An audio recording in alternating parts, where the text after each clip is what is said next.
Lalu jin ini berbicara, dan dia menceritakan kejadian 8 tahun yang lalu. Loh, kok bisa, Pak? Dari mana jin ini tahu? Open Mic ANB. Ustadz, ini lagi rame belakangan mengenai kasus pembunuhan yang sebenarnya terjadi sudah mungkin 8 tahun yang lalu. Akhirnya sekarang diangkat lagi, rame, kemudian viral kembali setelah berselang beberapa waktu.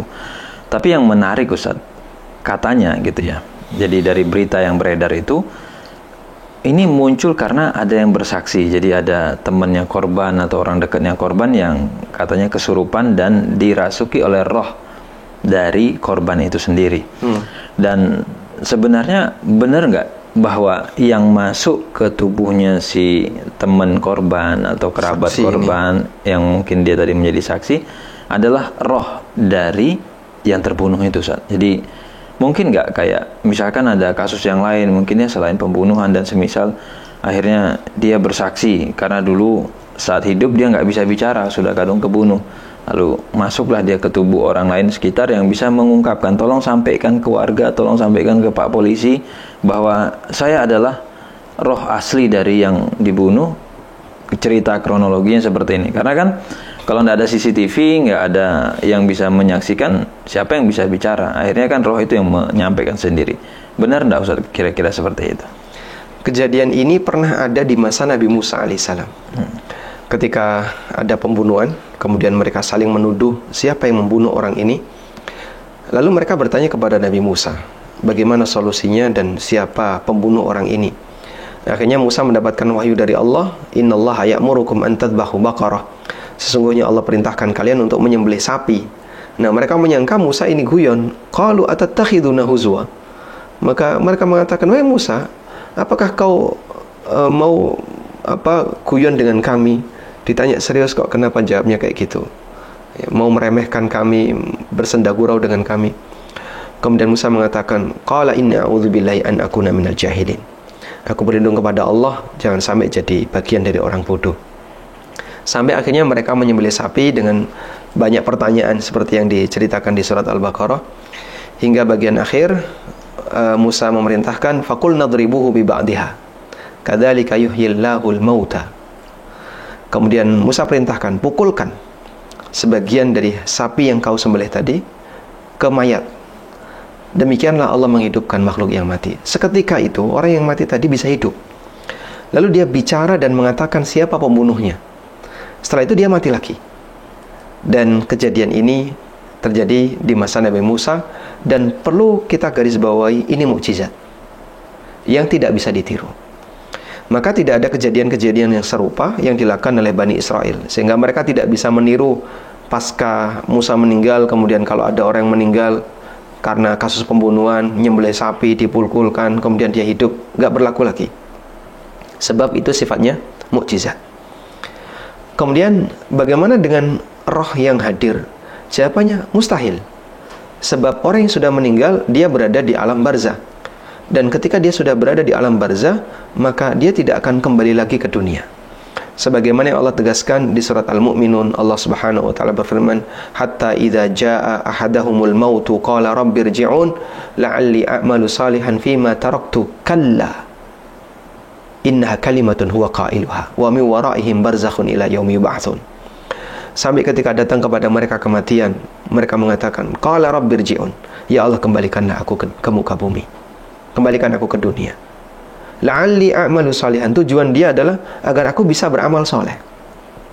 Dan andaikan para arwah korban pembunuhan itu bisa balik, tentu mereka akan balik untuk balas dendam, untuk kemudian menunjukkan pembunuh saya adalah si A, pembunuh saya adalah si B, kemudian dia merasuki siapapun yang ada di sekitarnya.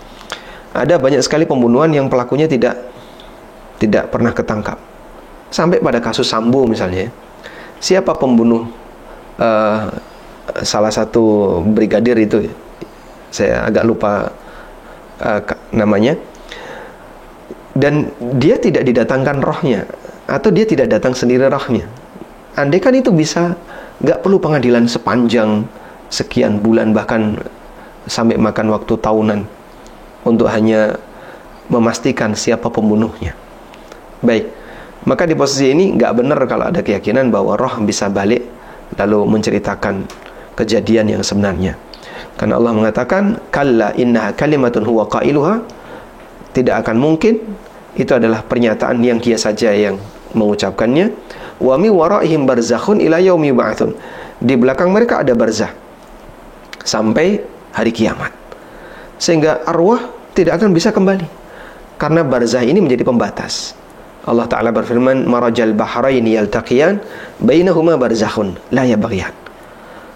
Allah mempertemukan dua lautan, di antara keduanya ada barzakh la yabghiyan, sehingga antara air A dengan air B tidak saling bersilang.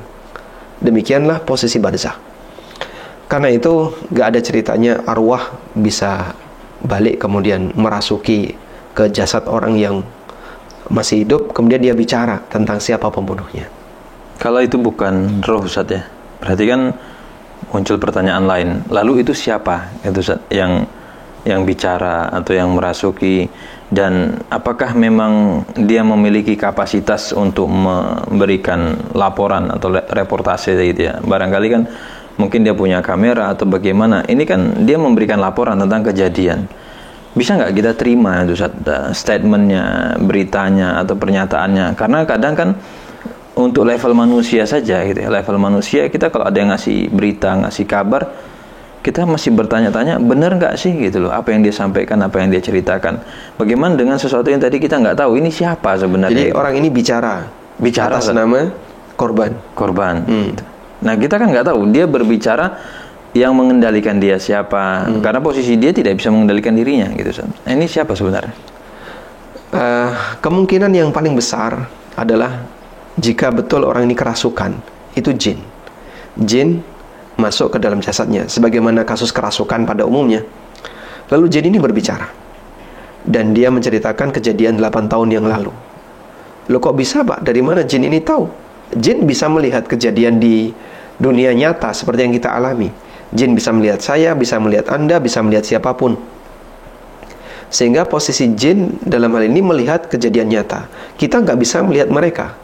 Sebagaimana yang Allah tegaskan dalam Al-Quran, innahu yarakum huwa wa qabiluhu min haitsu la tarawnahum. Sesungguhnya dia, yaitu iblis, wa qabiluhu, dan kabilahnya yaitu jin, yarakum, bisa melihat kalian, min haitsu la tarawnahum, dari sisi kalian tidak bisa melihat mereka. Maka mungkin pada waktu kejadian pembunuhan itu jin ini melihat, yang kita nggak tahu ya, dia berada di sisi mana, kemudian setelah itu dia ngilang kemana, kita nggak tahu.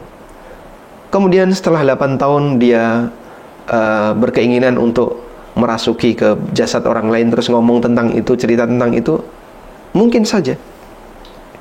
Nah, masalah apakah dia punya kapabilitas untuk bisa diterima? Nah, itu kembali kepada kebijakan pengadilan ya. Sehingga kalau ini ngomong, apakah bisa diterima? Karena bisa saja kemudian jin ketika bicara dan dibenarkan orang. Cuman kalau dari sisi siapa pelaku ini yang berbicara tadi ya, kita menyatakan ini jin, tidak mungkin roh, jika benar orang ini kesurupan. Tapi kalau misalnya enggak kok Pak, orang ini enggak kesurupan, berarti dia sendiri yang bicara. Cuman bisa jadi dia bergaya seperti kesurupan dan seterusnya, kita enggak tahu. Yang jelas bukan roh, karena roh tidak mungkin balik lagi ke alam dunia. Dan ini Ustaz, sikap ya mungkin Ustaz. Gimana sikap kita menyikapi ataupun di dalam menghadapi hal-hal yang seperti ini? Karena kalau bicara informasi yang disampaikan mungkin dari 1 sampai 20 gitu, itu kan nggak semuanya bohong saja, nggak semuanya mungkin palsu. Ada juga yang benar, ada juga yang iya ya gitu. Bahkan orang-orang yang hadir itu sampai dia ketakutan gitu ya, sampai dia mungkin ya udah beneran memang saya gitu. Artinya kan berarti informasi yang disampaikan valid. Nah, ini sikap kita gitu ya, dalam mungkin ini di luar konteks pengadilan saja. Kalau pengadilan mungkin mereka punya standar sendiri, tapi kita sebagai seorang muslim, karena apalagi berita ini viral gitu ya di mana-mana, bagaimana sikap kita yang tepat terhadap hal-hal yang semacam ini? Apakah kita terima mutlak atau kita tolak mutlak, atau kemudian setengah percaya setengah enggak? Ada nggak rambu-rambunya? Maksudnya ketika jin bicara? Ya, jin bicara karena kita nggak lihat ya. Bisa jadi dia benar, bisa jadi dia salah. Tapi Nabi SAW pernah ditanya oleh Abu Hurairah radhiyallahu anhu. Hadisnya riwayat Bukhari. Abu Hurairah pernah diperintahkan untuk menjaga makanan zakat. Kemudian ada pencuri yang dia ngambil selama 3 malam. Malam yang pertama ketangkap, kemudian dia memelas, kasihanilah aku, dan seterusnya. Akhirnya dilepas oleh Abu Hurairah, dilaporkan oleh Nabi kepada Nabi SAW, dan Nabi SAW mengatakan dia akan kembali. Malam yang kedua, betul, dia kembali, ditangkap lagi oleh Abu Hurairah. Kemudian pagi harinya diceritakan kepada Nabi SAW, dan dia dilepas ya, karena dia memelas. Kemudian diceritakan kepada Nabi SAW, dan beliau mengatakan dia akan kembali. Betul, malam yang ketiga. Nah, malam yang ketiga ini Abu Hurairah nggak bakalan ngasih ampun. Akan aku bawa kau ke hadapan Nabi SAW. Ketakutan makhluk itu. Akhirnya dia menyampaikan kepada Abu Hurairah, akan aku ajarkan kepadamu sesuatu dengan syarat kau lepaskan aku. Lalu diajarkan ayat kursi untuk dibaca sebelum tidur. Maka kau akan selalu dijaga oleh Allah Ta'ala sampai subuh. Kemudian hal ini diceritakan kepada Rasulullah SAW. Lalu beliau mengatakan, sadaqa wa huwa kadzub. Kali ini dia benar, meskipun dia pembohong. Sehingga karakter jin yang disebutkan dalam hadis ini berkaitan dengan masalah yang gak jelas kayak gini disebut oleh Nabi SAW sebagai karakter pembohong. Maka jika dia adalah karakternya pembohong dan kita tidak bisa melakukan validasi, mau validasi pakai apa coba? Nggak ada detektor jin. Kemudian pembuktiannya pakai apa? Sehingga untuk bisa mempercayai itu berat. Ya meskipun nanti kalau dilakukan tindakan kelanjutannya bisa. Sehingga triggernya dari ucapan jin ini. Selanjutnya kita akan lakukan investigasi lebih detail mungkin. Hanya dengan trigger. Tapi jangan dipercayai 100%. Wallahu a'lam. Intinya bisa bercampur antara benar dan salah. Maka seharusnya kita pasang kewaspadaan, dijadikan trigger mungkin, lalu dilakukan investigasi untuk validasi apakah betul itu pernah terjadi atau tidak. Dan selanjutnya ya jangan berurusan dengan mereka.